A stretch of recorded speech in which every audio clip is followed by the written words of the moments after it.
The porcelain coffee pot tilted forward, not suddenly, not by accident. The liquid poured out in a slow, deliberate stream, splashing across the woman's open laptop first, then cascading onto her lap. Steam rose instantly. She gasped, her body jerking backward as pain ripped through her skin. For half a second, the lobby froze. Then the young man holding the pot laughed. "Oops," he said, loud enough for everyone nearby to hear. "Maybe next time you'll know your place." Phones lifted, recording. Staff stood frozen, eyes locked on the floor, afraid to move.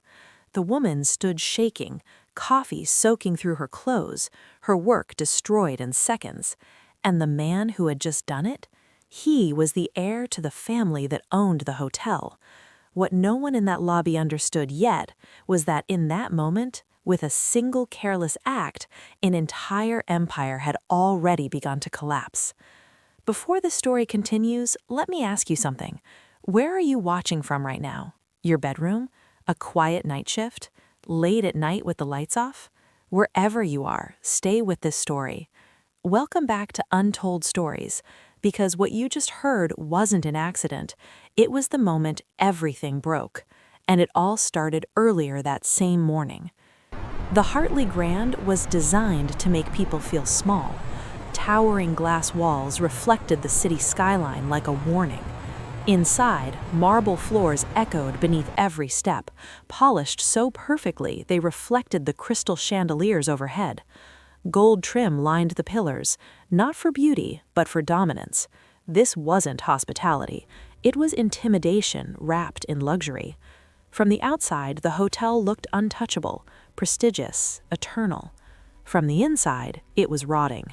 Staff moved carefully through the lobby, smiles tight, shoulders stiff.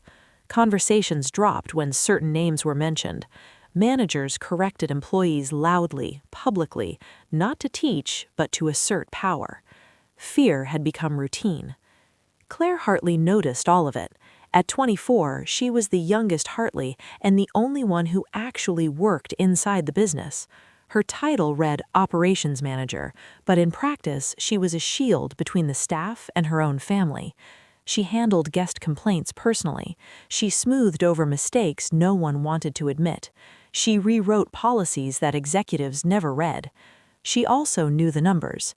5 luxury hotels, tens of millions in debt, occupancy rates falling quarter after quarter. The Hartley brand was bleeding, even if the chandeliers still sparkled. That morning mattered more than any other. Meridian Hospitality Group, $850 million. If the acquisition went through, the Hartleys survived. Their debts vanished. Their name remained intact. The whispers of bankruptcy stayed hidden behind closed doors. If Meridian walked away, the collapse would be public and brutal. Claire's parents refused to acknowledge that possibility. Victoria Hartley swept through the lobby like royalty, inspecting her domain. Her suit was flawless, her posture perfect, her confidence unshaken by reality. She believed status was protection. Jonathan Hartley followed closely, checking his watch, rehearsing polished phrases under his breath. Synergy, legacy, strategic alignment, words meant to distract from fear. Neither asked Claire how the staff was doing. Neither asked about the overnight complaints. They never did. "Make sure the conference room is flawless," Victoria said as she passed. Claire nodded. Simone Laurent, founder, CEO, self-made. Meridian Hospitality Group had grown from a single boutique hotel into a billion-dollar empire under her leadership. Simone Laurent was known for reviving failing properties and dismantling toxic leadership without hesitation. Executives whispered about her habits, her surprise inspections, her tendency to arrive early and observe quietly before making decisions. Claire didn't know that yet. She was crossing the lobby when she noticed a woman seated alone in the lounge. No entourage, no announcement, just a laptop, a glass of water, and eyes that missed nothing. The woman didn't choose the VIP section or private dining room. She chose a seat with a clear view of the front desk, the bar, the elevators, and the staff corridors. She watched, how long it took for a server to approach, how managers spoke to employees, how tension lived beneath polite smiles. Claire felt it immediately. Something about the woman's presence made the room feel exposed. When Claire passed by, the woman looked up politely. Claire returned the smile, without understanding why her chest tightened. Then laughter shattered the calm. Too loud, too careless. Preston Hartley had arrived. He stumbled through the entrance with his usual entourage, phones already out, drinks already working through their systems. His presence sucked the oxygen from the room. Staff stiffened instantly. Some looked away, others froze. Preston moved like someone who had never faced consequences. He didn't lower his voice. He didn't notice the discomfort he caused. The hotel wasn't a workplace to him. It was a playground. He headed straight for the lounge. His table. When he saw the woman sitting there, irritation crossed his face. He approached her with the confidence of someone who had never been told no. "Excuse me," he said, loudly. "This section's for members only." The woman looked up calmly. "I'm waiting for a meeting. I'm fine here." That should have ended it. It never did with Preston Hartley. He leaned closer. "Do you know who I am?" She didn't answer. She returned her attention to her laptop. Phones lifted. Laughter followed. The server arrived with fresh coffee, steam rising from the porcelain pot, and Preston made a choice. The pot tilted. Coffee poured. The woman gasped, standing abruptly as pain flashed across her face. Her laptop sparked once before going dark. "Oops," laughed Preston. "Maybe next time you'll know your place." The lobby froze. Claire rushed forward, apologizing, grabbing napkins, calling for ice. Her hands shook as she tried to help. Staff didn't move. They never did when Preston was involved. Then Victoria and Jonathan arrived. Victoria laughed nervously. Preston, really, today of all days. Jonathan reached for his wallet, offering cash instead of accountability. The woman said nothing. She simply watched. And in that moment, the balance of power in the room shifted. No apology could undo it. No money could erase it. Returning to normal was no longer possible. Everything that followed would only make it worse. The lobby stayed frozen for 2 full seconds after the coffee hit. Then the sound returned all at once, the hiss of the espresso machine, a suitcase wheel clicking over marble, a distant elevator chime. None of it made the moment feel normal again. Claire knelt beside the lounge table, pressing folded napkins to the woman's soaked skirt with trembling hands.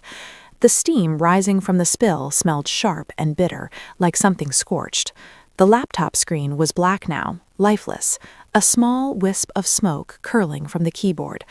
"I'm getting ice," Claire said, voice tight, "and a medic. Please, stay still." The woman, Simone, though no one in the lobby knew that name yet, didn't sit. She stood very straight, as if refusing to let pain bend her. Her jaw was set, her eyes focused on the table, not on Preston. Preston was enjoying the silence. He leaned back in his chair, grinning at the phones pointed at him. "See, it's not that deep. People act like coffee is acid." One of his friends laughed too loudly, the kind of laugh that begged the room to join in. No one did. Victoria Hartley reached the lounge with a brittle smile, the kind she used when cameras were nearby. "Sweetheart," she said to Preston, "you are impossible."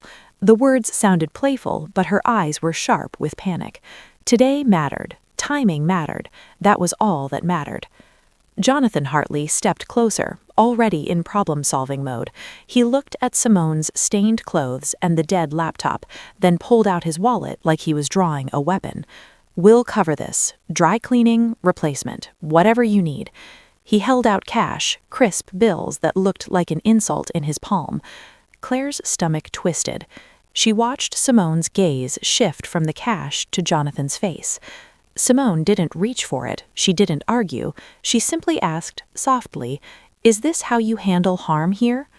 Jonathan blinked. "Excuse me?" Simone's voice stayed calm. "Someone poured hot coffee on me. Your first instinct is to pay me to disappear." Victoria laughed again, but it was thinner now. "Oh, don't be dramatic," she said quickly, the words slipping out before she could polish them. It was a misunderstanding. Claire looked at her mother like she'd been slapped. A misunderstanding? She repeated. Preston smirked. Tell your staff to label the premium section better. Problem solved. A server stood a few feet away with a tray frozen midair, eyes wide. Another employee hovered near the concierge desk, twisting a pen in white knuckles. Everyone looked the same way they always did around Preston, careful, silent, waiting to see who would be sacrificed if this went wrong. Claire rose, napkins dripping coffee. Get security, she snapped to the nearest manager. Her voice cut through the haze, and for a moment people moved. One manager turned, startled, and hurried toward the back. Victoria's head whipped toward Claire. Absolutely not, she hissed. Do not create a scene. Claire stared at her. A scene? He burned her. Claire, Jonathan warned, low and sharp. Simone stepped back from the table. It's fine, she said. Not forgiving, not accepting, simply deciding. I'm going to clean up. Claire followed immediately. Let me take you to a private suite, she offered. Please, we have a medical kit upstairs. Simone's eyes flicked to Claire, and something softened there, just for a breath. Thank you, she said. You're the first person who's spoken to me like a human. The words hit Claire harder than the coffee smell. She led Simone toward the elevator bank, keeping her body between Simone and Preston's line of sight. Behind them, Preston called out, "Don't forget your little tip," and laughed when his friends laughed. Claire didn't turn around. If she did, she wasn't sure she'd stop herself. In the private corridor upstairs, the hotel's glamour faded into quiet carpeting and muted art. Claire guided Simone into a suite normally reserved for VIPs. She grabbed towels, a first aid kit, ice. Her hands moved automatically, the way they always did when disaster came wearing the Hartley name. Simone sat on the edge of the bed, wincing as Claire pressed cold packs to her knee. You don't have to do this, Simone said. Yes, Claire replied, too fast. Then she steadied her voice. Yes, I do. I'm sorry. I'm sorry for him and for them and for this place.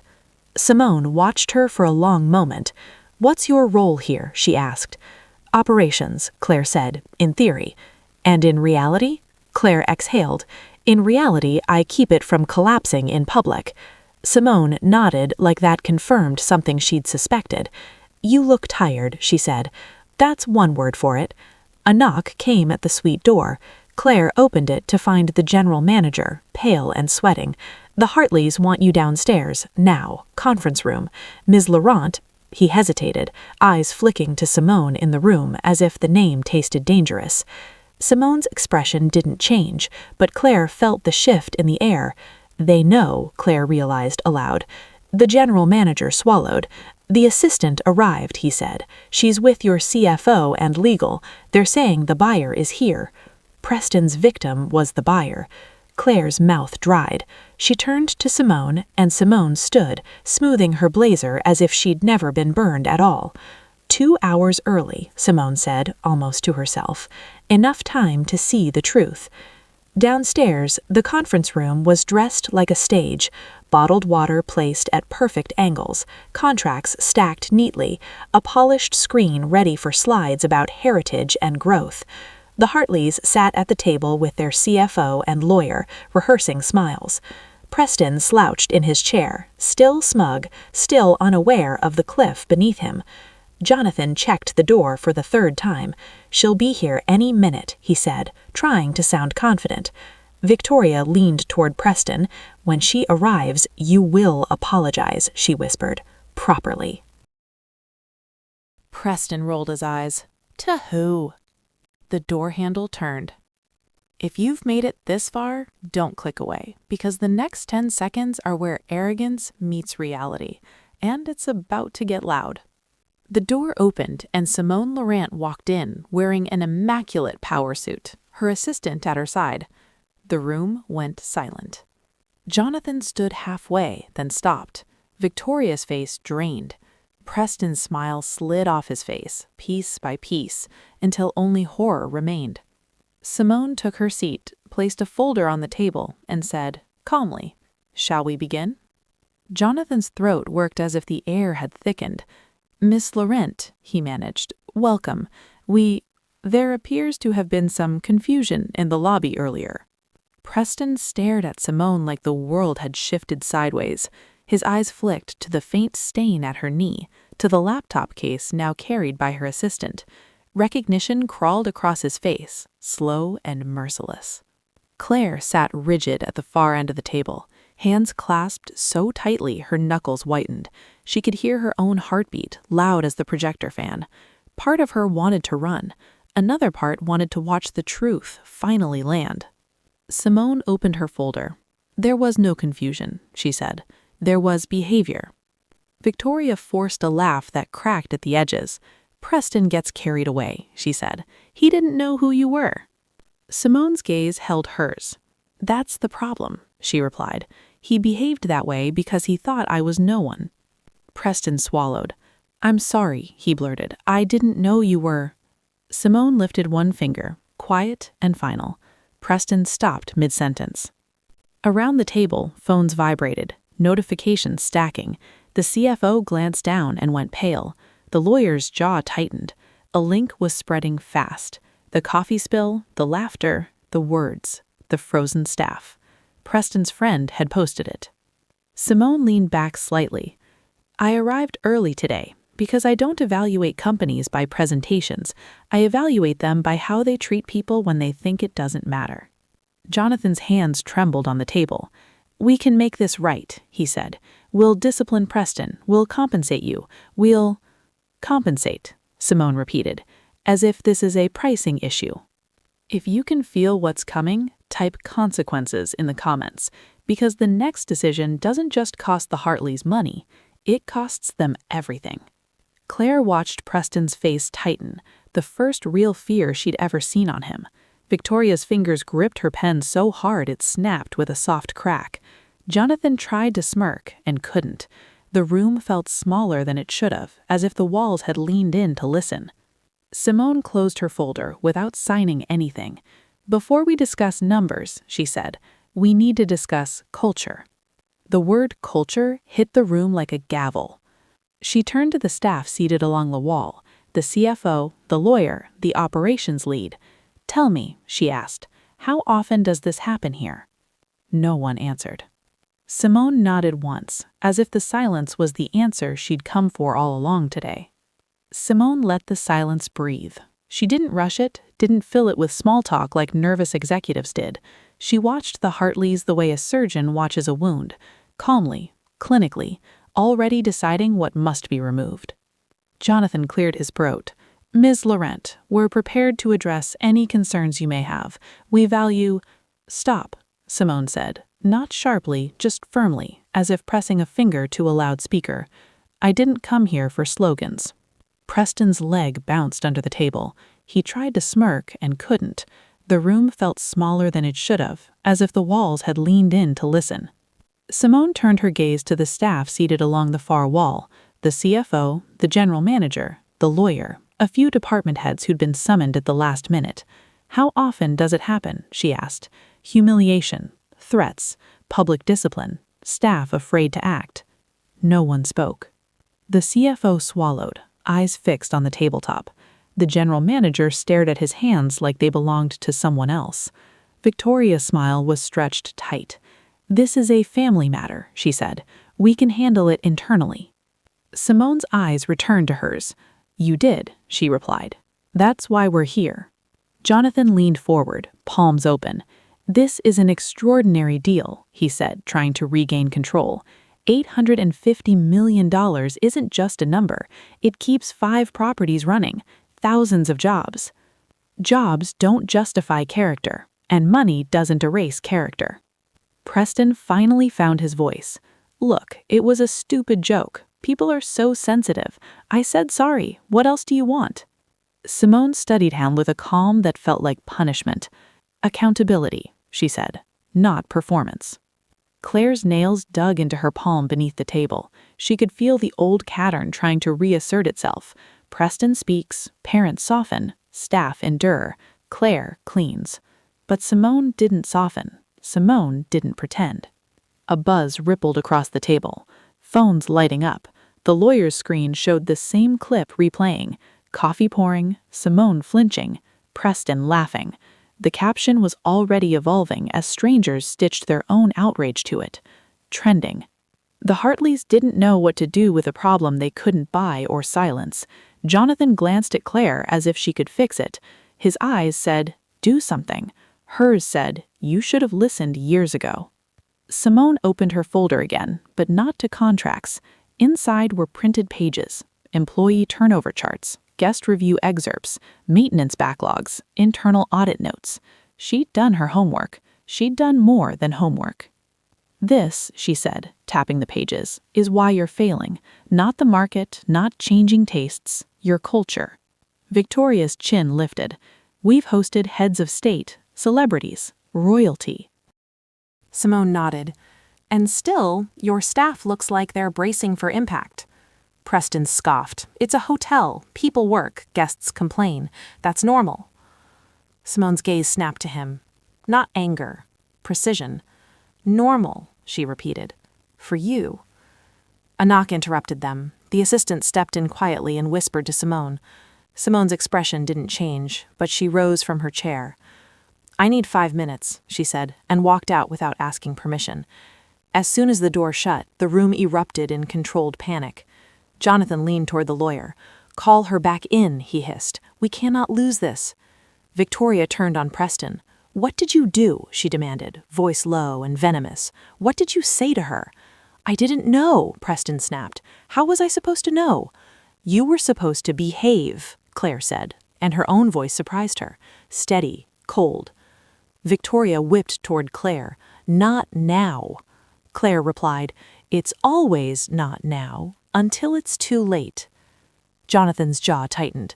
"Claire, we need unity." "We needed discipline," Claire said, "for 27 years. Preston laughed, but it shook.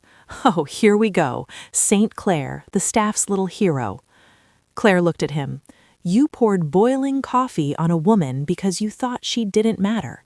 "She didn't," Preston said, then caught himself as everyone stared. His face flushed. I mean, she looked like she was sitting in my spot." Victoria's eyes went wide with a fear she couldn't control. Not moral fear, social fear. "If this goes public," she whispered, "we're finished."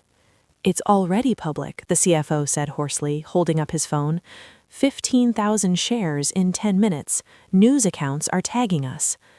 Silence hood again, different this time, real. Claire could almost hear the hotel's marble cracking. The door opened. Simone returned, but she wasn't alone. 2 people followed, a security consultant and a communications lead. Meridian staff, prepared, not surprised. Simone sat again, hands folded. "Here's what's going to happen," she said. Jonathan inhaled like a drowning man seeing land. "Thank you," he said quickly. "We appreciate—" "Don't," Simone said. "You don't appreciate anything I'm about to say." She slid a single document across the table. Not a contract, a term sheet revised in thick black ink. "The valuation is changing," Simone continued, "immediately." Victoria blinked. "Changing to what?" Simone looked at them one by one. "Half." Jonathan's chair creaked as he jerked back. "Half? That's, Miss Laurent, that's impossible." "It's math, and risk, and consequences." Preston sprang up. "You can't do that. You said 850. Simone didn't look at him. She looked at Jonathan. "Your son created a liability in your lobby. Your response created another. Your culture created all of it." Jonathan's jaw cracked. "We can remove him. We can—" "Preston, sit down." Preston didn't sit. His hands were clenched. "This is extortion." Simone finally met his eyes. "No," she said. "This is the cost of who you are." The communications lead placed a tablet on the table, screen facing the Hartleys. A draft statement was open. Apology, accountability, immediate suspension, third-party investigation. Victoria's lip curled. "We are not admitting wrongdoing." Simone's voice stayed even. "Then we're done." If the audience can feel the room tightening, it's because this is the point where pride starts strangling logic. And if you've ever watched someone ruin themselves by refusing to bend, you already know what's coming. Jonathan stared at the statement like it was poison. "We'll sign," he said finally, desperation leaking through. "We'll do the statement. We'll discipline Preston. We'll do whatever you need." Simone watched him. "Not whatever I need," she corrected. "Whatever your staff needed years ago." Claire's throat tightened. She felt something in her chest that was not relief, not yet. It was recognition. Someone was finally saying the truth out loud. Simone turned to Claire. "You," she said, "do you have authority to implement change here?" Claire hesitated. Victoria opened her mouth, but Simone held a hand. Claire answered honestly. "On paper," she said. "In reality, no. They override me." Simone nodded once. "That's what I thought." She faced the Hartleys again. "I'm not buying a building. I'm buying a system, and your system is poisoned." Jonathan's eyes were wet now. "Please," he said, "we built this." Simone's expression softened, just a fraction, the way a judge might soften before delivering a sentence. "You inherited it," she said, "and you let it decay." Preston's voice rose. "This is ridiculous. You're doing this because of a spill." Simone's gaze sharpened. "It wasn't a spill. It was an assault." The word landed like a slap. Outside the conference room, a faint commotion drifted in, staff whispering, phones buzzing, guests asking questions in the hallway. The hotel was starting to feel the tremor. Simone closed the folder. "You have 1 hour. Sign the statement, suspend your son, give your operations lead real authority, or I walk." She stood. "And if I walk," she added, "I won't be the only one."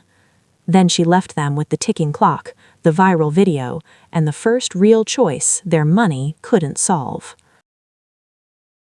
The lawyer cleared his throat. "She's not." Preston spun on him. "Of course she is. You don't cut a valuation in half over coffee." The CFO finally looked up. His face was gray.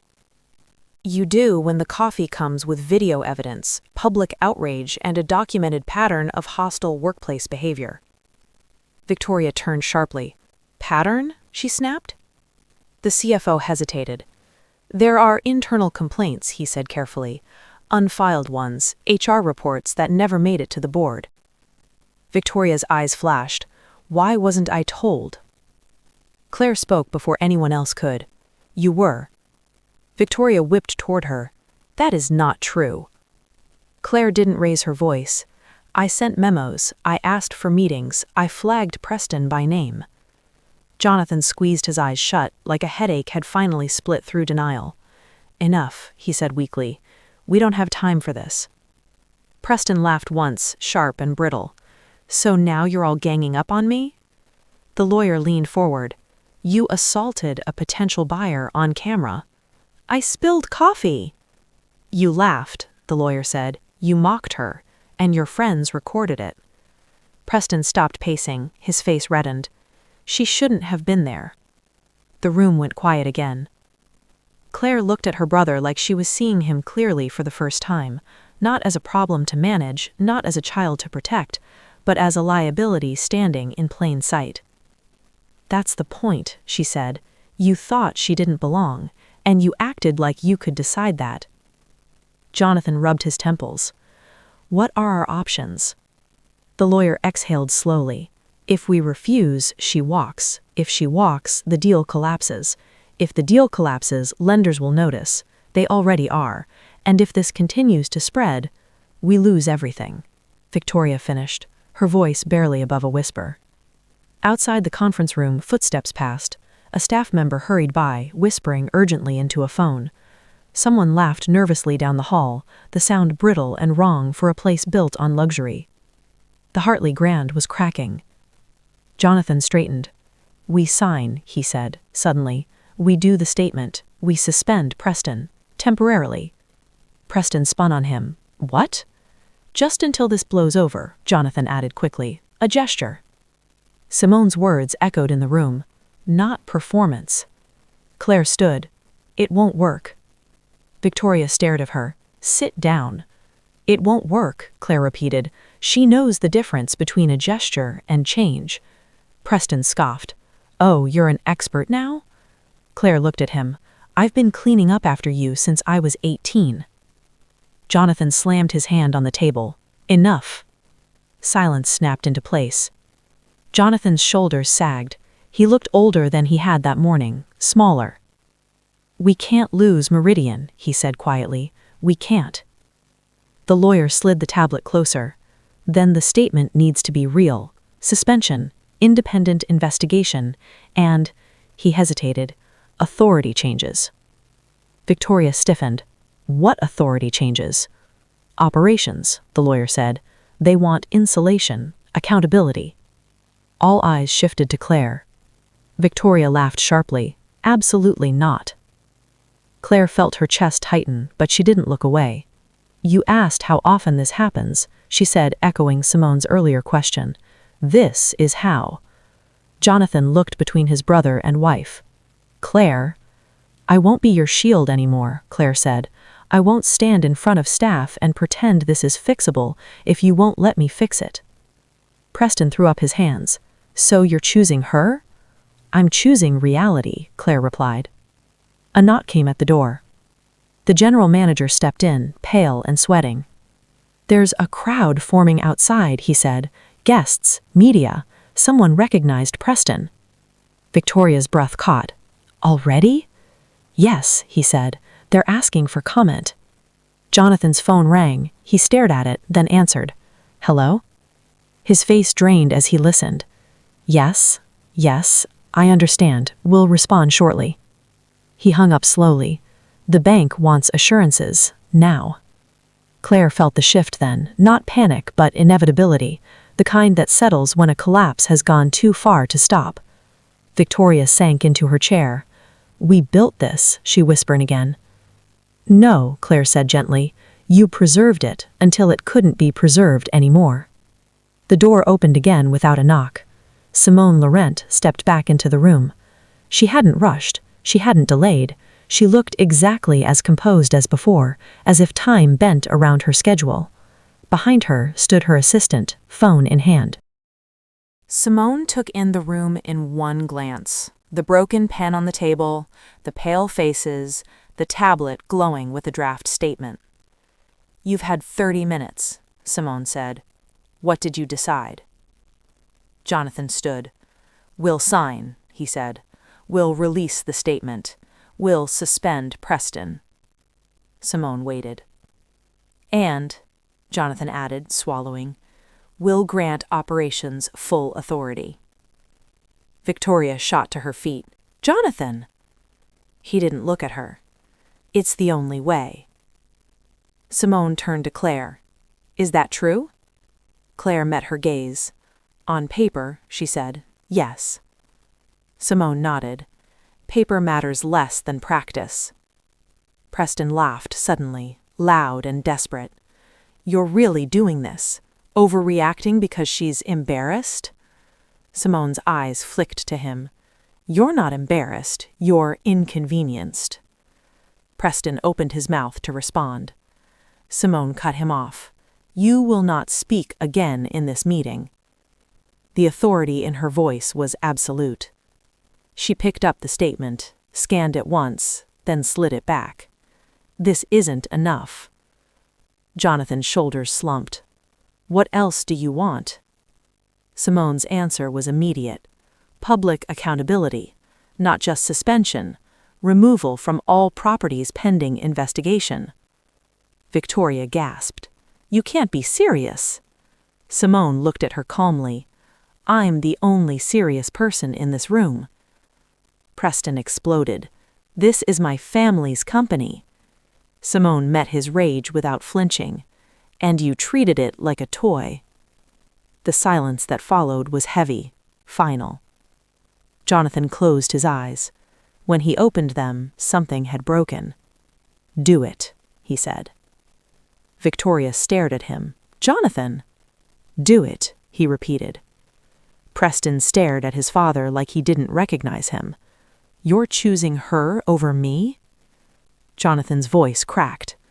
"I'm choosing survival." Preston grabbed his phone and stormed toward the door. "You'll regret this," he spat. Simone didn't look at him as he left. Instead, she looked at Claire. "Change is expensive. It costs people." Claire nodded. "I know."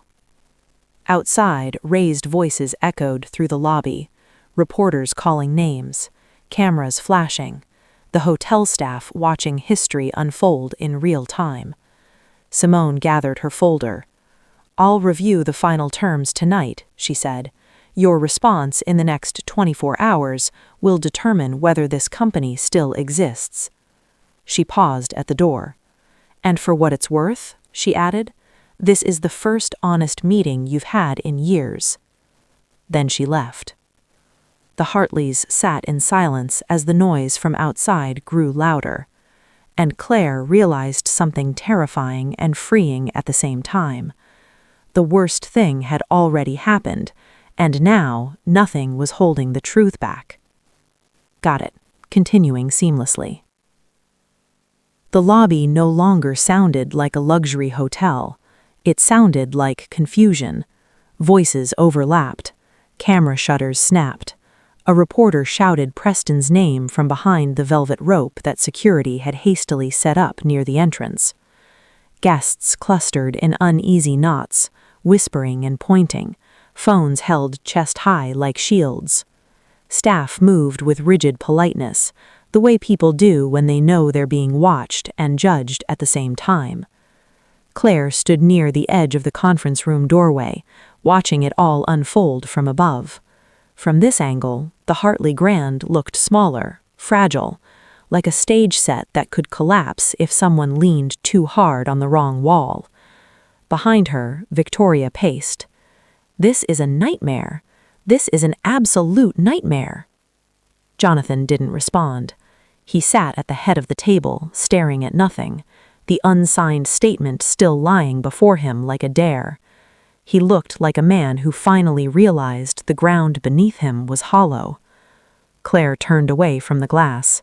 "We need to talk to the staff." Victoria stopped pacing. "About what?"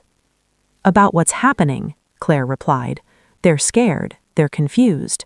They deserve to do their jobs," Victoria snapped, "not watch us fall apart." Claire felt the familiar heat rise in her chest. They're watching anyway. Jonathan finally looked up. "Claire's right," he said quietly. "Ignoring it won't make it disappear." Victoria stared at him. "You're siding with her now too?" "I'm siding with reality," echoing words he hadn't liked hearing earlier. A knock came at the door. The general manager stepped in again, face drawn. "Security says the crowd is growing. Someone leaked the buyer's name. They know Meridian is involved." Victoria's breath hitched. "Already?" "Yes," he said. "And Preston is downstairs." Claire stiffened. "What do you mean downstairs?" "He didn't leave the property," the manager said. "He's arguing with security near the valet." Victoria moved immediately. "I'll handle it." Claire stepped in front of her. "No." Victoria stopped short. "Excuse me?" "He won't listen to you," Claire said. "He never has." Victoria's eyes flashed. "He's my son." "And this is my workplace," Claire replied. "Let me do it."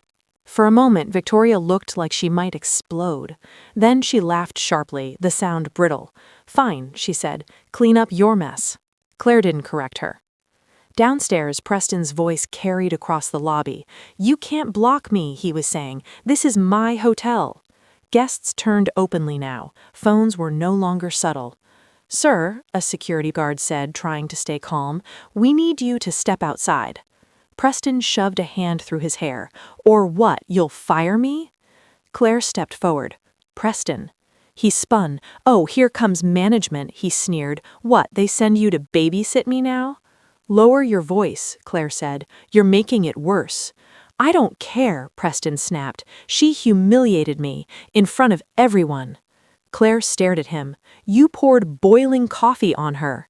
She shouldn't have been there." There it was again, that certainty, that entitlement. Claire felt something harden inside her. "You don't get to decide who belongs," she said. "Not here, not anywhere." Preston laughed, but there was no humor in it. "You sound just like her." Claire didn't flinch. "Good." The cameras caught that moment, the siblings facing each other under the chandelier, one defiant, the other steady. Someone would slow it down later, add captions, analyze expressions. Security gently guided Preston toward the exit. He didn't resist, but he didn't stop talking either. "This isn't over," he called back. "You'll regret choosing her." Claire watched him go, feeling no triumph, only exhaustion. Back upstairs, Simone Laurent stood by the window in a smaller meeting room, phone pressed to her ear. Her assistant waited nearby, tablet open, eyes moving quickly as messages came in. "Yes," Simone said calmly into the phone, "I've seen the footage. No, this isn't about optics, it's about precedent." She hung up and turned to her assistant.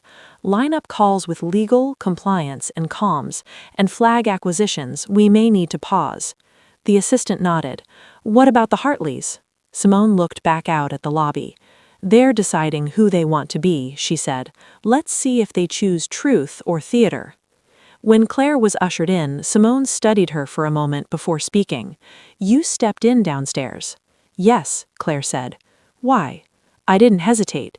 Because someone had to." Simone nodded. "That answer is expensive." "I know." Simone gestured to the chair across from her. "Sit." Claire did. Her pulse felt loud in her ears. "You understand what's happening here," Simone said, "more than they do." Claire looked down. "I've been trying to stop it for years." "And now?" asked Simone. Claire met her gaze. "Now I don't want to stop it, I want to change it." Simone considered that. Change requires leverage. Claire exhaled slowly. "Then use me." The words surprised even her. Simone's eyebrow lifted slightly. "That's not a small offer." "I'm not asking for comfort," Claire said. "I'm asking for accountability, even if it costs my family." Simone leaned back. "You may get exactly that." Down the hall, Jonathan and Victoria sat in silence, the weight of decades pressing in. Victoria finally spoke. "We raised him," she said, voice hollow. "We gave him everything." Jonathan nodded. "We also took everything away from everyone else." She looked at him sharply. "Don't say that." "It's true," he replied, "and now it's public." Victoria's phone buzzed again. She glanced at the screen and recoiled. "They're calling it racist," she whispered. "They're calling us monsters." Jonathan closed his eyes. "We taught him he was untouchable." Outside, the crowd swelled. Protest signs appeared faster than anyone expected. A chant rose briefly, then faded, then rose again. Inside, Simone gathered her team. "Draft 2 scenarios," she said. "One where we proceed with strict conditions, one where we walk." "And Claire?" the assistant asked. Simone looked thoughtful. "Claire is the variable." Claire stood alone for a moment near the service elevator, listening to the hum of the building. She thought of the staff she knew by name, the ones who flinched, the ones who stayed late, the ones who believed her when she said she was trying. Her phone buzzed, a text from an unknown number. "You don't owe them silence anymore." She didn't know how Simone had gotten her number. She only knew the message felt like permission. Back in the main conference room, Jonathan signed the statement with shaking hands. Victoria watched, jaw clenched, as if every letter carved something out of her. "This won't be enough," she said quietly. Jonathan didn't look up. "It's all we have." When Simone returned, the statement lay signed and ready. She read it once, then again. Finally, she nodded. "This is a start, not a solution." She looked at Claire. "Be ready," she said. "Change doesn't ask politely." As Simone turned to leave, a reporter's voice echoed faintly from below, sharp and relentless. The Hartley name was no longer protected by marble or money. It was exposed, and the next move would decide whether anything could be salvaged or whether the collapse would become complete. It is no longer a hotel. It is a glass box with an audience outside and a storm inside. By late afternoon, the lobby had been stripped of its illusion. The chandeliers still glittered, the marble still shone, but everything beneath looked raw. Security posted at the doors, managers whispering into radios, guests filming openly as if the building was a crime scene they had paid to enter. A few people checked out early, dragging suitcases past the velvet ropes with hard, satisfied expressions, as if leaving was a moral act. The statement Jonathan signed had been released, but it moved through the internet like water through a cracked dam. It slowed nothing. It only confirmed that the Hartleys knew there was a fire and had waited until it was visible from the street. Preston, meanwhile, refused to disappear. He was back upstairs, swaggering into the executive corridor as if the suspension was a rumor. His face was paler than usual, his eyes brighter, the adrenaline making him look alert in a way he rarely did. Two of his friends had followed him in, not allowed into the building, but still hovering at the entrance, shouting up to him like fans outside a nightclub. Claire met him near the elevators. "Security told you to leave," she said. Preston smiled like he was amused by the idea of consequences. "Security works for us." "They work for the hotel," Claire replied, "and you're not helping it." Preston's smile faltered. "Don't talk to me like I'm staff." "I'm not. I'm talking to you like you're the reason they're scared." His eyes narrowed. "You think you're brave because you're standing next to the buyer?" Claire kept her voice level. "She's not the buyer anymore. She's the person deciding whether you get to keep pretending you're untouchable." Preston stepped closer, lowering his tone. "You're enjoying this." Claire didn't answer immediately. The truth was complicated. She didn't enjoy the chaos, she enjoyed the clarity. For once, there was no fog, no polite language, no family script. There was only what had happened and what it meant. "I'm not enjoying anything," she said. "I'm done lying for you." Preston's face hardened. "You're going to regret choosing strangers over blood." "Blood isn't a license," Claire said. A door opened behind them. Victoria appeared, expression controlled, lipstick perfect, eyes sharp with humiliation. She looked at Preston first, then at Claire, then past Claire toward the hallway where Meridian's staff had been moving in and out all day. "This family is being watched," Victoria said. "It's been watched for years, you just couldn't hear it." Victoria's smile tightened. "Stop being dramatic." Claire felt a flash of heat. Boiling coffee on someone and laughing is dramatic. Victoria's eyes flicked, briefly, with real fear. "Lower your voice," she warned. "Reporters are downstairs." Claire stared at her mother, then understood. Victoria wasn't afraid of what happened. She was afraid who saw it. Preston scoffed. "Mom, don't beg her. She loves being the martyr." Victoria turned to him. "Go to your room," she said sharply. "Now." Preston laughed once, disbelieving. "My room? I'm 27. Victoria's composure cracked. "You have humiliated us," she hissed. "For once in your life, do what you're told." Preston's smile disappeared. "You're blaming me because you're scared." Victoria's eyes flashed. "I'm blaming you because you're reckless." "And you're blaming me because you never taught me limits." Preston shot back, louder now, and the hallway seemed to tighten around the words. Claire watched, stunned, as the truth slid out of him like a confession. Preston had always been cruel, but he had also been made. Victoria flinched as if the accusation was physical. Jonathan appeared at the far end of the corridor, shoulders slumped. He looked between his wife and son and daughter with a weary, defeated expression, as if he had walked into an argument that had been running for decades and finally ran out of excuses. Simone Laurent stepped out of a nearby room at that moment, her assistant beside her, both of them quiet. Simone's gaze swept the family once and settled on Preston. "Mr. Hartley," Simone said. Preston straightened. He tried to summon charm and failed. "Miss Laurent, I'm here to clear things up." Simone's voice stayed calm. "You are here because you don't believe rules apply to you." Preston's jaw clenched. "That's not true." Simone didn't argue. She gestured slightly toward the elevator. "Leave the property." Preston's face flushed. "You can't order me around." Simone looked at Jonathan. "Can I?" Jonathan swallowed hard. He looked at Preston, then at the corridor, then down toward the lobby where the noise of the crowd seeped up like smoke. He seemed to reach for the old reflex, the one that covered for his son, but it wasn't there anymore.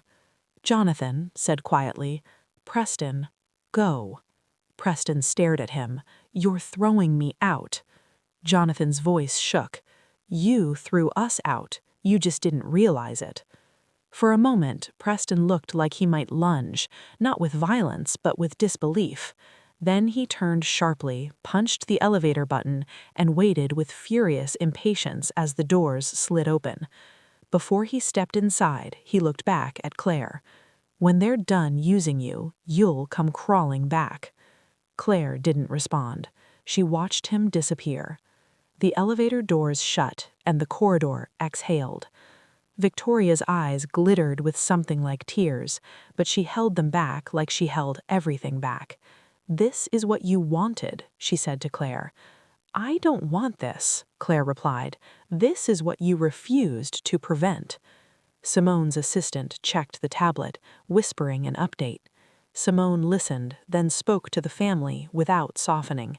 "The board at Meridian has concerns, not about your buildings, about your leadership." Jonathan's throat worked. "We signed the statement." Simone nodded. "A statement is a start. Culture is a pattern." She turned to Claire. "Walk with me." Claire followed, heart pounding, into a quieter room where a single window looked down onto the chaos outside. From here, the crowd looked like a moving organism, phones up, signs raised, faces hungry for a conclusion. Simone stood beside the window. "They want a story," she said. Claire's voice was careful. "And they already have one." Simone glanced at her. "Do you want this company alive?" Claire hesitated. "I want the staff safe," she said. "I want the work to mean something again." Simone nodded once. "Then you need leverage." Claire looked down at the lobby. She saw a housekeeper she knew, shoulders tight, moving fast. She saw a bellman staring at his phone with dread. She saw a front desk agent blinking rapidly, fighting tears. "What does leverage look like?" Claire asked. Simone's answer was blunt. Truth made operational. She handed Claire a folder. Inside were internal Meridian notes, not about purchase price, but about conditions, leadership removal clauses, compliance audits, independent oversight, management restructuring, and one line that made Claire's stomach drop. Interim executive authority to Claire Hartley, contingent on full cooperation. Claire's fingers tightened around the folder. "They'll never agree." Simone's voice stayed even. "They will or they won't. Either way, you choose who you are." Claire stared at the clause, then at the crowd below, then back toward the corridor where her parents stood, clinging to their old identity like a sinking ship clings to its name. In the distance, a new chant rose, louder than before, and the hotel's glass walls vibrated faintly, as if the building itself could feel the judgment pressing in. Claire realized she had been waiting for permission to act her entire life. The permission was not coming, so she would have to take it. She left the room with the folder held tight against her ribs. In the corridor, Jonathan and Victoria waited like defendants outside a courtroom. Claire stopped a few steps away. "Meridian will proceed only if governance changes today. Not promises, not press releases. Today." Jonathan's face tightened. "What changes?" Claire opened the folder and read the line out loud. "Interim executive authority to me. Full access to records. An independent audit. Preston barred from all properties until an investigation is complete." Victoria's breath caught. "That's a coup." "It's a rescue, and it's the only one left." Jonathan looked stunned. "You can't expect us to hand you the company." Claire's voice didn't rise, but it sharpened. "You already handed it to him, over and over." Victoria stepped forward, anger flashing through her fear. "You're doing this because you want power." Claire met her mother's eyes. "No, I'm doing it because I want the staff to stop flinching." Jonathan's shoulders sagged. "If we refuse?" Claire didn't look away. "Then she walks and the banks follow." For a long moment, Victoria said nothing. Then she whispered, "What did we become?" Simone's footsteps approached behind Claire, and the decision became unavoidable now. The silence after Claire's words was heavier than any shouting had been. Victoria's mouth opened, then closed. Jonathan looked at the floor like it might offer instructions. Outside, the chanting surged again, louder now, rhythmic and relentless, pressing against the hotel's glass like a tide that refused to retreat. Simone stepped past Claire and addressed the Hartleys directly. "This isn't a negotiation," she said. "It's a decision." Victoria bristled. "You're asking us to dismantle our own family." Simone's gaze didn't waver. "No, I'm asking you to stop sacrificing everyone else to protect one person." Jonathan rubbed his face with both hands. When he looked up, his eyes were rimmed red. "If we do this," he said slowly, "there's no going back." Claire nodded. "There hasn't been for a while." Victoria's voice sharpened. "You think handing her power fixes this? You think staff suddenly forgets who we are?" "No," Claire replied, "but they might finally believe we're willing to change." The words hung there, fragile and dangerous. A security guard appeared at the corridor's end, speaking urgently into a radio. Another followed, gesturing toward the stairs. The building was shifting from scandal to standoff. Jonathan straightened. "Give us a moment," he said to Simone. Simone inclined her head. "You have 5. She stepped back, giving them the illusion of privacy without leaving. Her assistant stood nearby, eyes on the clock. Victoria turned on Claire. "You're doing this in front of her," she hissed. "You're humiliating us." Claire's voice stayed steady. The humiliation happened downstairs. Jonathan cut in, quiet but firm. "Victoria?" She stopped, startled by his tone. Jonathan looked at Claire. "If we agree," he said, "what happens next?" Claire took a breath. This was the moment she'd imagined and dreaded. Immediate audit, staff listening sessions, clear discipline policies, transparency, and Preston stays away. Victoria recoiled. "You're erasing him." "No," Claire said. "We're stopping him from erasing everyone else." Jonathan closed his eyes again. When he opened them, he looked older but clearer. "I don't know how to be this person," he said. Claire softened, just slightly. "I never did either," she said. "I learned because someone had to." The chanting outside spiked, then shifted. A reporter's amplified voice cut through, asking about racism, about accountability, about why Preston Hartley hadn't been arrested. The words echoed up the stairwell like accusations given legs. Victoria flinched. "They're monsters," she whispered. "They're witnesses," Simone said, stepping closer, "and they're not going anywhere." Jonathan exhaled. "All right," he said, "we'll do it." Victoria's head snapped toward him. "Jonathan!" He held up a hand. "We'll do it," he repeated. "We'll give Claire interim authority. We'll cooperate fully." Victoria stared at him like she'd been struck. "You're choosing her over me." Jonathan shook his head. "I'm choosing the company." Claire felt the weight of it land. Not victory, responsibility. Simone nodded once.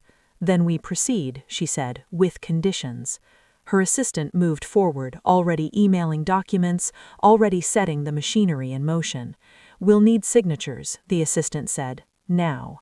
Jonathan took the pen. His hand shook, but he signed. Victoria hesitated longer. Her eyes flicked to Claire, then away, then back again. For a moment it looked like she might refuse, might burn the bridge rather than cross it. Then she signed too. The pen clicked closed. Something fundamental shifted in the air. Simone extended her hand to Claire. "Interim authority begins now," she said. "Use it." Claire took the handshake, her pulse loud in her ears. "I will." Outside, the crowd reacted to something unseen, perhaps a leak, perhaps a rumor, perhaps the sight of Preston's car leaving the property. The noise surged, then fractured into competing chants. Simone turned to the Hartleys. "We'll announce leadership changes within the hour," she said. "You'll step back publicly." Victoria's jaw tightened. "We become ghosts." Simone's voice softened, just a fraction. "You become accountable." Claire didn't wait. She moved. She headed down the stairs instead of the elevator, needing to feel the building under her feet. Each step brought a new sound, phones buzzing, staff whispering, reporters calling questions that bounced off walls. At the front desk, she stopped. The agent looked up, eyes wide. "Miss Hartley?" "Claire," she said, "I need everyone who's on shift in the ballroom in 10 minutes, paid time. Security will manage the lobby." The agent blinked, then nodded, relief flickering across her face. Claire turned to the housekeeping supervisor. "Same for your team," she said. "No penalties, no reprisals." The supervisor swallowed hard. "Thank you." In the ballroom, staff gathered in uneven rows. Some stood with arms crossed, some clutched phones, some looked like they might bolt at any second.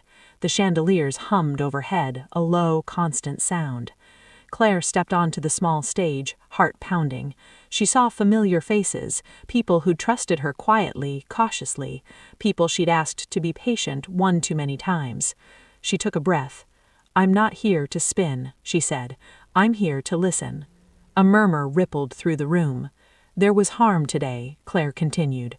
"Real harm, and it didn't start today. It's been allowed to happen." She paused. "That stops now." Someone near the back laughed softly, disbelieving. Someone else wiped their eyes. "I have interim authority," Claire said, "which means I can't promise perfection, but I can promise accountability and protection." Hands began to rise, voices followed, stories spilled out, small humiliations, public scoldings, threats dressed as jokes, patterns finally named. Claire listened. She took notes. She apologized without excuses. Upstairs, Simone watched a live feed from the ballroom on her tablet. She saw the room lean forward, saw the shift from fear to something like cautious hope. Her assistant spoke quietly. "Press wants a statement." Simone nodded. "They'll get one," she said, "after the staff." In the corridor, Victoria stood alone, listening faintly to the applause that broke out in the ballroom. It wasn't thunderous, it was something more dangerous. Earned. Jonathan joined her, hands in pockets. "She's good," he said. Victoria didn't answer. Downstairs, Preston's name trended again, this time attached to words like accountability and ban. His earlier bravado dissolved into silence online, replaced with speculation and anger. In the ballroom, Claire stepped down from the stage, drained but steady. People approached her, not to praise but to speak, to be heard.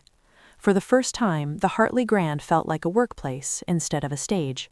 Simone's phone buzzed with a message from the board. "Proceed with caution, but proceed." She smiled faintly. The confrontation wasn't over, the damage was real, the risk was enormous, but the direction had changed. And that, Simone knew, was everything. By evening, the Hartley Grand felt unfamiliar even to the people who had worked there for years.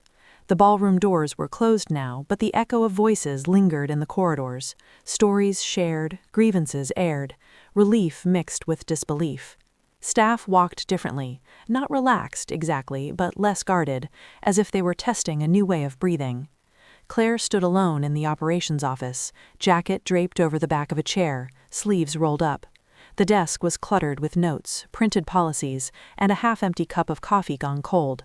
Her phone vibrated constantly, department heads checking in, supervisors asking what changed, reporters requesting comment.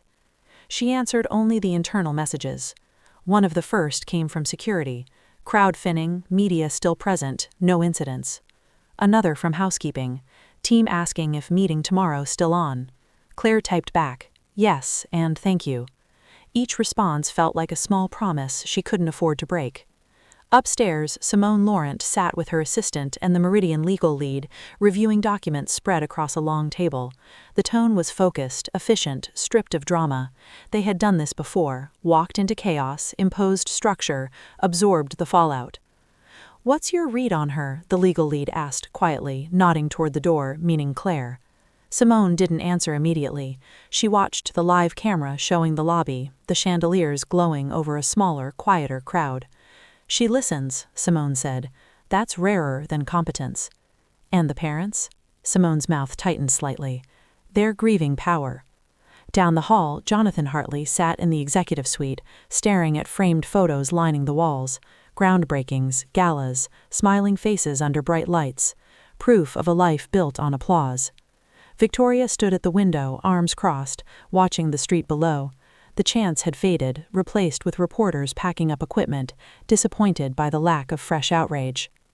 "They're bored already," she said bitterly. "That's how it goes." Jonathan didn't look up. "They'll be back." Victoria turned. "You really handed it to her, to Claire." Jonathan sighed. "We handed it to ourselves a long time ago." Victoria scoffed. "Don't get philosophical now." Jonathan stood, the movement stiff. "We raised Preston to believe the world would move out of his way." Victoria's eyes flashed. "We raised him to be confident. We raised him to be careless."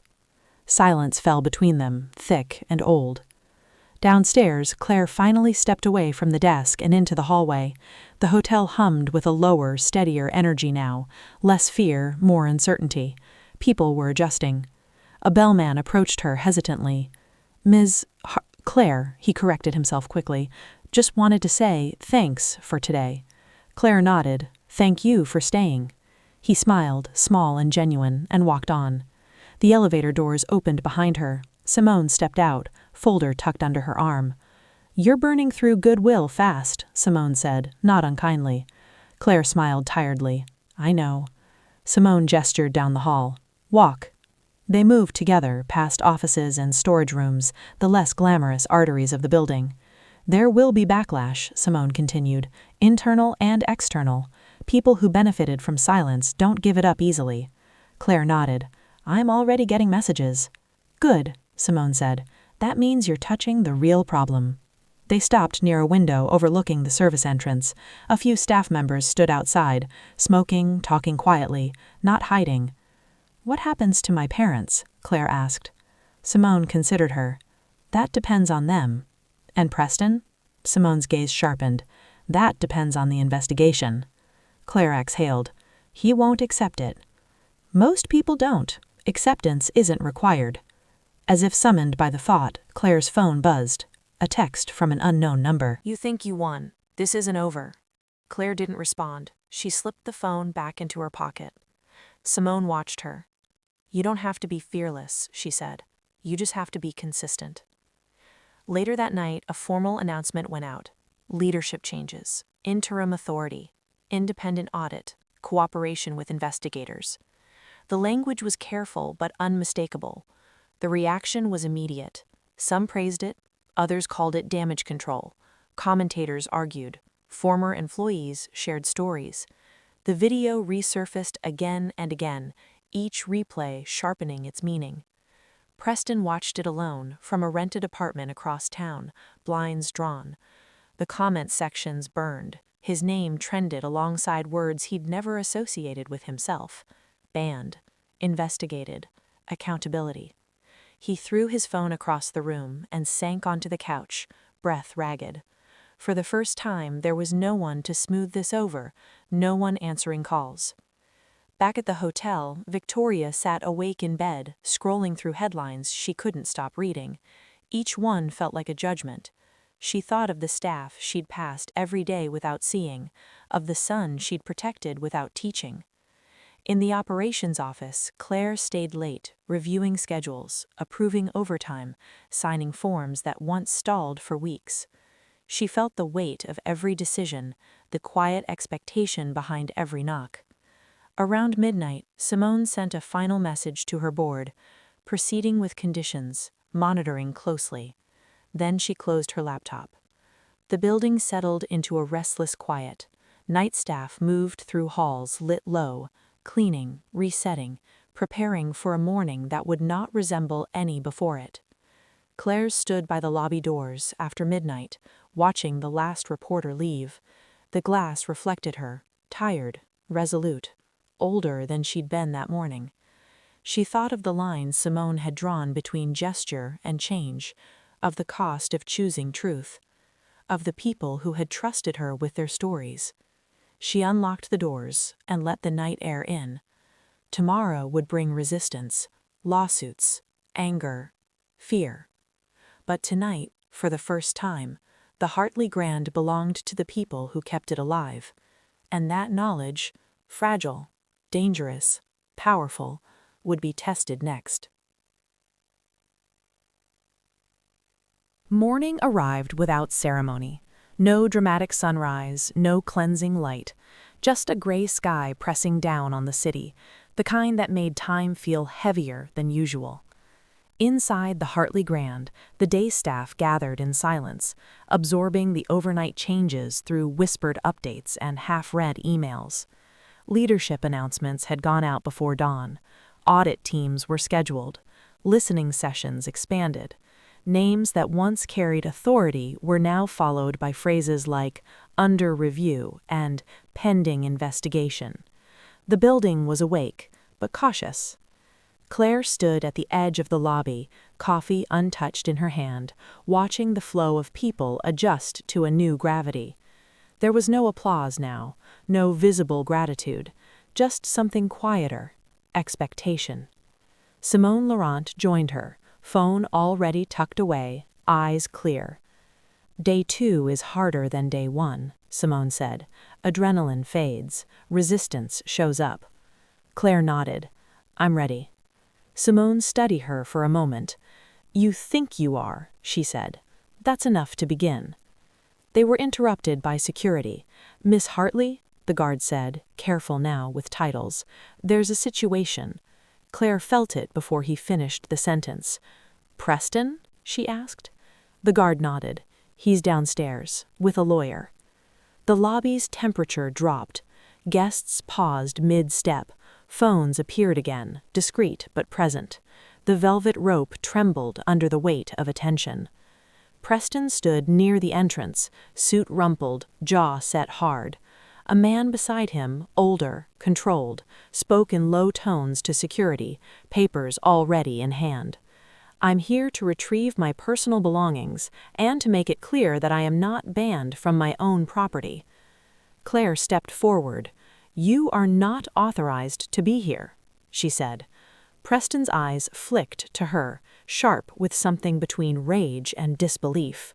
"You don't get to do this," he said. "You don't get to erase me." "I'm not erasing you," Claire replied. "I'm enforcing the terms you were given." The lawyer stepped in smoothly.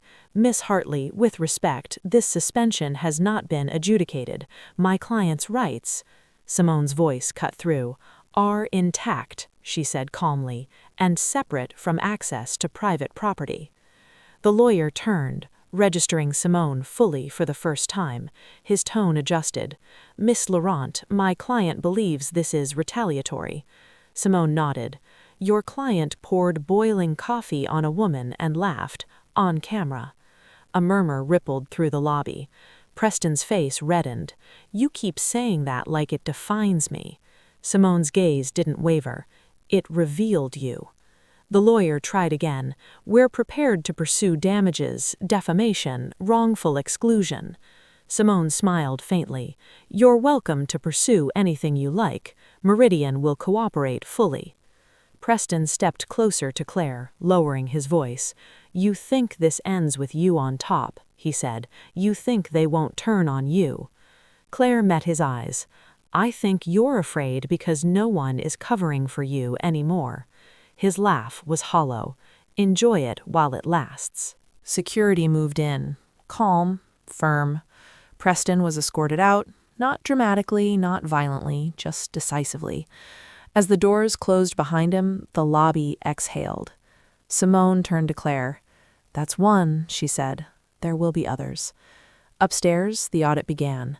Boxes were opened, files reviewed, old complaints surfaced, some dated years back, others shockingly recent. Patterns emerged, clearer than anyone had wanted to see. Managers were interviewed, some defensive, some relieved, a few quietly grateful to finally speak without fear.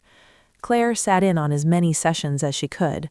She listened more than she spoke, she took notes, she apologized where apology was due, and promised nothing she couldn't deliver. By mid-afternoon, the first casualty landed.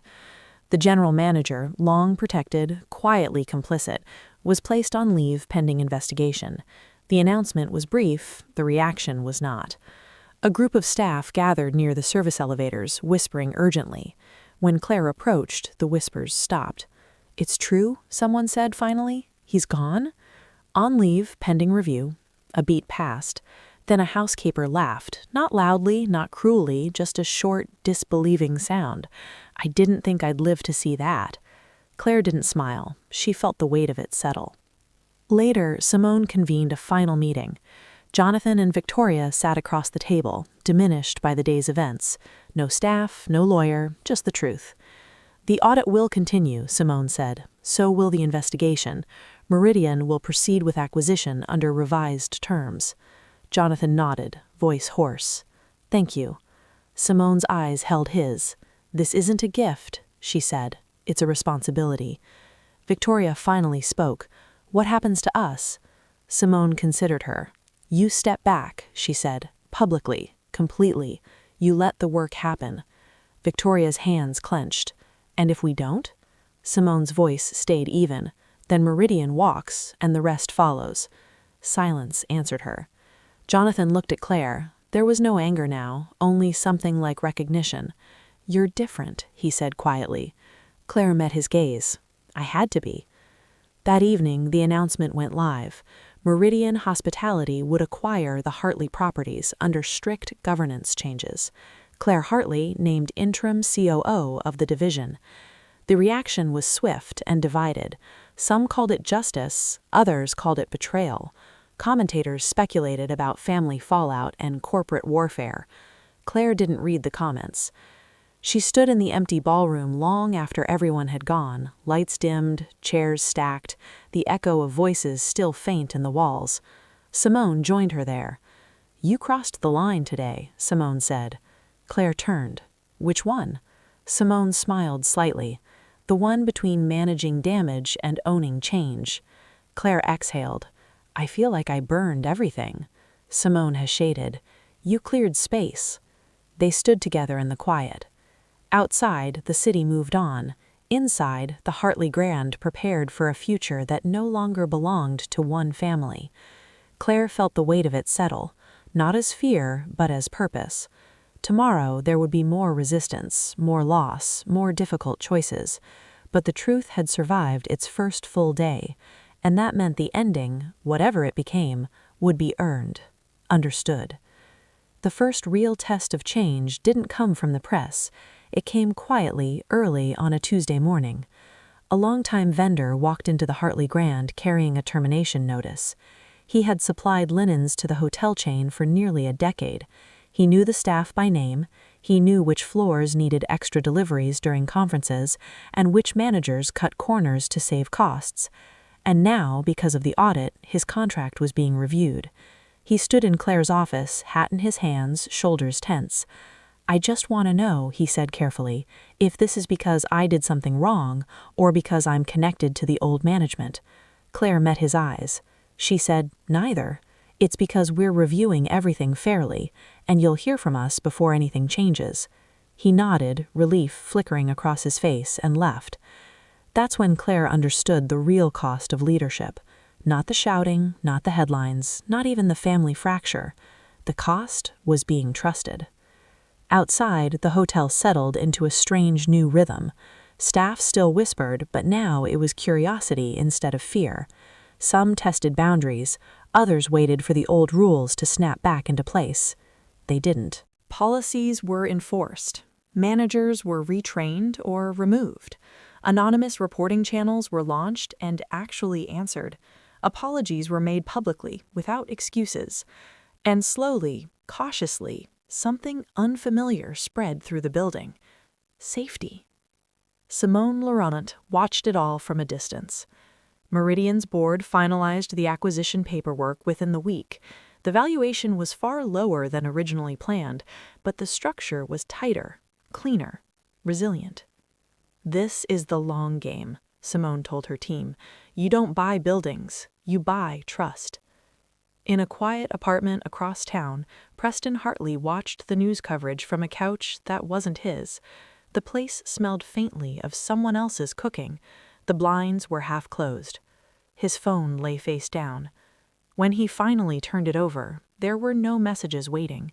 No friends asking where he was, no parents smoothing things over, no staff apologizing for misunderstanding him. Just silence. He opened the video again. This time he watched without sound. He saw himself laughing, saw the woman flinch, saw the phones rise. For the first time, he didn't see a joke. He saw evidence. He shut the phone off and leaned back, staring at the ceiling, the weight of a future he didn't recognize settling in.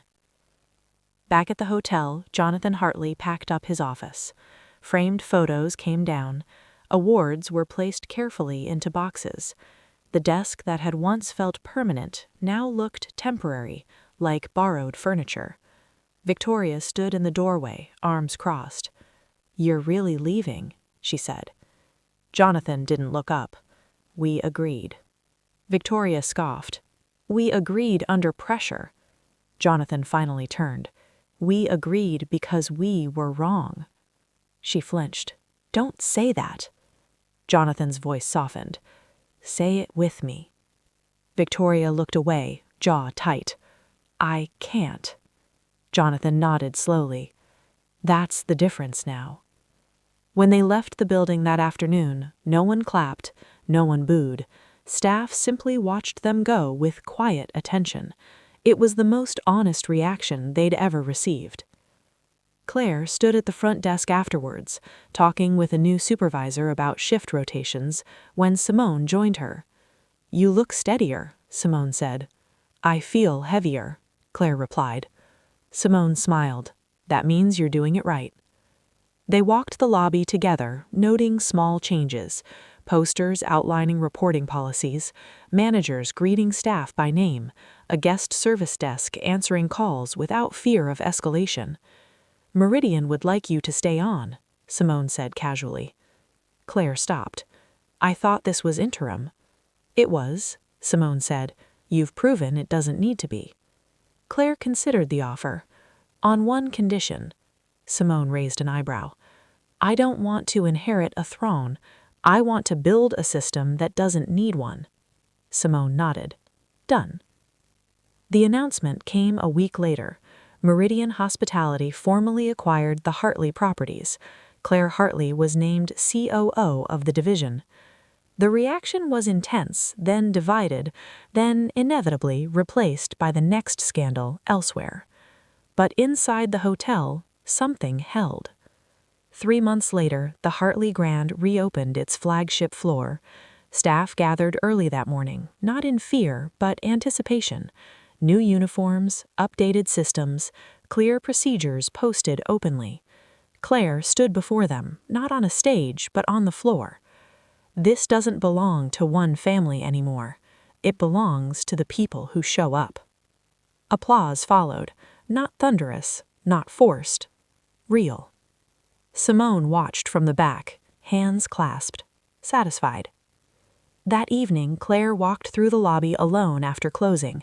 The chandeliers glowed softly, the marble reflected movement again, but this time it felt alive instead of cold. She paused near the lounge. The table where the coffee had spilled was gone, replaced by a wider seating area. The moment wasn't erased, it was absorbed. A staff member passed her, smiling. "Good night, Claire." "Good night," she replied. Outside, the city hummed, indifferent and endless. Inside, something fragile but real had taken root. Claire knew the work wasn't finished. It never would be. Accountability didn't end with one decision or one acquisition. But she also knew this: power no longer protected cruelty here, and legacy would no longer be an excuse. As the lights dimmed and the doors locked for the night, the Hartley Grand stood, not as a monument to old money, but as proof that change, once chosen, could survive. And that was the burn that mattered. If this story made you uncomfortable, it was supposed to, because power only survives when silence protects it. If you believe accountability should matter, no matter who someone is, tap the like button so this story reaches more people. And if you want more stories where arrogance meets consequences, where the truth isn't softened or rushed, subscribe to Untold Stories. We don't tell you what to think here. We show you what happens when people finally stop looking away.